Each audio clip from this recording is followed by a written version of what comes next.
problème. Sonko pensait avoir promu au poste de président quelqu'un qu'il contrôle. Maintenant, il vient de voir. Maintenant, Sonko vient de voir très clairement que celui qu'il a promu comme président ne lui obéit pas à lui. Diomaye Faye est davantage proche de l'ancien système de Macky Sall que Sonko ne le pensait. Il est davantage proche de la France-Afrique que Sonko ne le pensait. La preuve, quand il a pris le pouvoir, il est allé faire acte d'allégeance auprès des plus grands représentants du néocolonialisme français en Afrique de l'Ouest.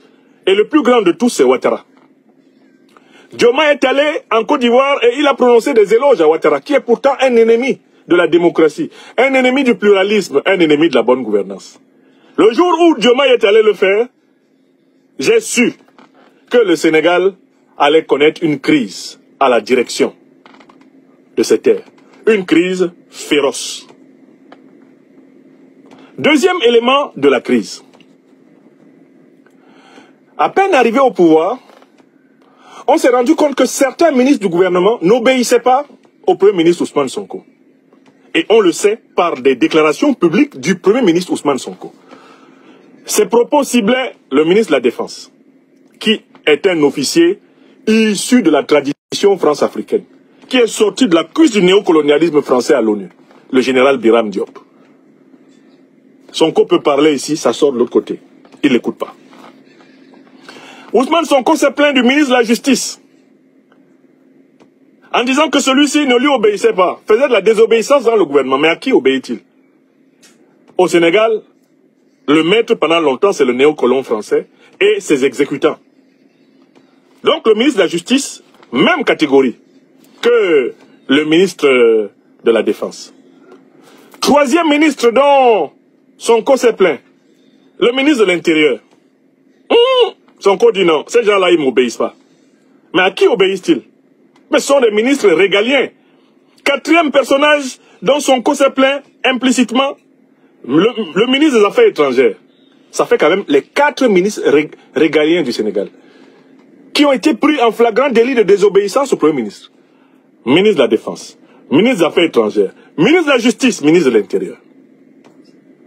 Ça, on le doit aux révélations de Sonko lui-même. Il y a des ministres qui n'exécutent pas les ordres. Et il faut, disait déjà Sonko, que le président Bassirou Diomaye Faye les oblige à exécuter les ordres. Ça, c'est le deuxième moment où j'ai su que cette alliance-là, eh bien, était menacée. La crise entre Ousmane Sonko et Bassirou Diomaye Faye, Ousmane Sonko et Bassirou veulent, et ils ont tout à fait raison, c'est de la tactique politique, la minimiser, en disant que c'est juste parce que le président Bassirou Diomaye Faye ne punit pas fermement, il est un trop bon père de famille qui caresse tout le monde, il ne veut pas brusquer les gens, il est trop conciliant. Ousmane Sonko essaie de présenter cette crise de cette façon. Mais en réalité, le fond de la crise, c'est que Ousmane Sonko a toujours estimé, et il a des bonnes raisons de le penser, que c'est lui qui a donné le pouvoir à Bassirou Diomaye Diakhar Faye.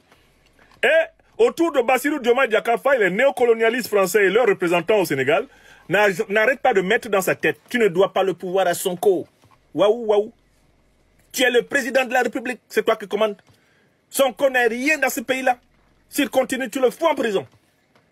Il y a actuellement autour de Bassirou Diomaye Diakhar Faye des gens qui dorment dans ses oreilles pour exacerber son orgueil personnel. Lui dit: mais tu n'es pas un président par procuration. Tu es un président comme tout le monde. Macky était président ici, il décidait. Waouh.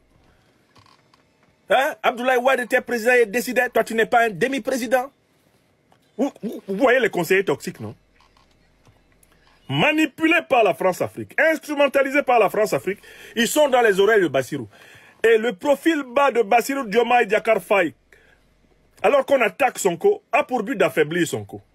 Car on lui a dit qu'il ne faut pas que Sonko soit trop fort. Si Sonko est trop fort, lui n'aura jamais été qu'un président par substitution, un président mou. Et Bassirou Diomaye Diakhar Faye, derrière ces petits dehors de gentils garçons, c'est un Paul Biya bis. Le portrait psychologique de Bassirou. Allez étudier Paul Biya au Cameroun. Paul Biya est venu comme ça au pouvoir, à côté d'Ahidjo. Vous savez, le président de la République a bien voulu m'a fait confiance pour diriger le pays. Quand Ahidjo a démissionné en 82, Ahidjo a gardé la présidence du parti. Ahidjo là, il est enterré à Dakar. Il est enterré à Dakar là-bas. Vous voyez comment l'ironie de l'histoire est terrible.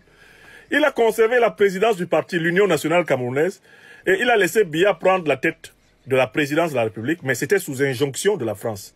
C'est François Mitterrand qui a dégommé Ahidjo, parce qu'Ahidjo l'avait humilié en 70, 71, quand il voulait venir défendre le militant nationaliste camerounais Ernest Ouandié. Quand Mitterrand arrive au pouvoir en 81, il dégage Ahidjo. Ahidjo trouve une solution de rechange. C'est je vais rester le personnage majeur du Cameroun. Ahidjo essaie même de faire modifier la constitution pour dire que le président du parti est supérieur au président de la République. Ahidjo va faire cela et c'est ça qui va entraîner une succession de coups d'État. Ahidjo va devoir fuir le Cameroun et il ira mourir en 1987 en exil au Sénégal, où il est enterré au cimetière de Dakar Yoff. Sa tombe est là-bas, avec celle de sa femme, Germaine. L'assassin de Ouandié est enterré au Sénégal. Donc, Ousmane Sonko et Bassirou Diomaye Faye sont véritablement dans un problème qui est lié à la nature même du pouvoir politique. À savoir que le pouvoir politique, notamment le pouvoir exécutif, ne peut pas être bicéphale. Mais dans la situation sénégalaise, le pouvoir n'est pas seulement bicéphale, c'est-à-dire il ne flotte pas entre Sonko et Diomaye. Mais il est tricéphale. Parce qu'il y a un loup qui est là dans la bergerie et qui attend le moment où les deux têtes de Pastef vont se bouffer pour surgir et dire qu'il va ramener l'ordre et imposer une transition militaire néocolonialiste. Il s'appelle Biram Diop. Il est là-bas.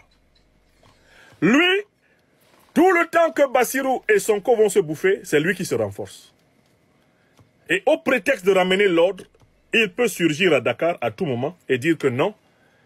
Comme ils ne s'entendent pas, le pays est paralysé, le pays ne fonctionne pas, on met en place une transition vers de nouvelles élections. Diomaye ne sera pas candidat, Sonko ne sera pas candidat. Mieux, il peut même les mettre au frais. Il peut les ramener à la prison. Donc, en fait, il faut que vous compreniez la nature de la crise. Regardez même la crise qui a éclaté dans l'UEMOA. Si le Sénégal s'était vraiment élaboré, si le Sénégal s'était vraiment élaboré une posture authentiquement panafricaniste, une véritable rupture politique, mais Bassirou ne serait pas allé déjà à Washington où vous l'avez vu, et la crise qui a l'UEMOA aurait vu le Sénégal soutenir le Burkina Faso, soutenir le Mali et soutenir le Niger. Et en fait, la présidence tournante de l'UEMOA aurait été reconnue. Elle aurait été reconnue au Burkina Faso. Mais parce que le Sénégal est resté sous l'escarcelle du néocolonialisme français. Et parce que Bassirou Diomaye Diakhar Faye est aligné sur les positions impérialistes en Afrique et dans le monde, c'est pour cette raison précisément que le Sénégal est en réalité un exécutif bloqué. Je dis bien, ce n'est pas un exécutif bicéphale seulement. Le Sénégal est en situation de tricéphalisme. Il y a Ousmane Sonko, avec la légitimité de Pastef, la légitimité populaire, large dont il jouit. Il y a Bassirou Diomaye Diakhar Faye, avec la légitimité de l'élection présidentielle. Parce que malgré tout, c'est son nom qui a été glissé dans l'urne, et non pas celui de Sonko.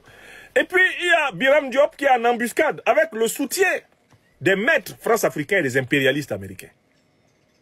Voilà la situation sénégalaise, qui à tout moment peut déraper et revenir à la situation ex-ante, avec une remontée en puissance du bloc néocolonialiste sénégalais qui constitue la majorité de la classe politique sénégalaise actuelle. La plupart des membres de la classe politique sénégalaise actuelle préfèrent rester sous la vassalité néocoloniale française et sous l'influence de l'impérialisme occidental. Donc, Pastef est dans la situation de devoir gouverner un pays dont une bonne partie de l'élite politique ne s'est pas décolonisée. Dont une bonne partie de l'élite politique continue de compter sur les structures néocolonialistes et impérialistes pour vivre et s'épanouir. Comment faire la révolution avec une élite réactionnaire? Comment changer un pays avec des gens qui ne veulent pas changer leurs mauvaises habitudes, leurs vieilles habitudes?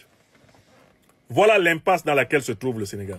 Si Sonko et Diomaye avaient tenu strictement le même langage, la révolution sénégalaise serait en marche.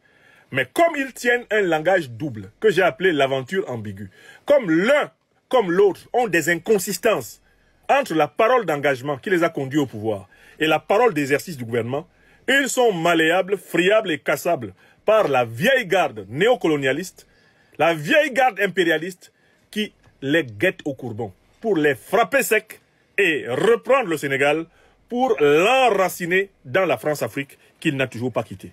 Voilà ce que je tenais à vous faire comprendre. J'espère que j'ai été clair.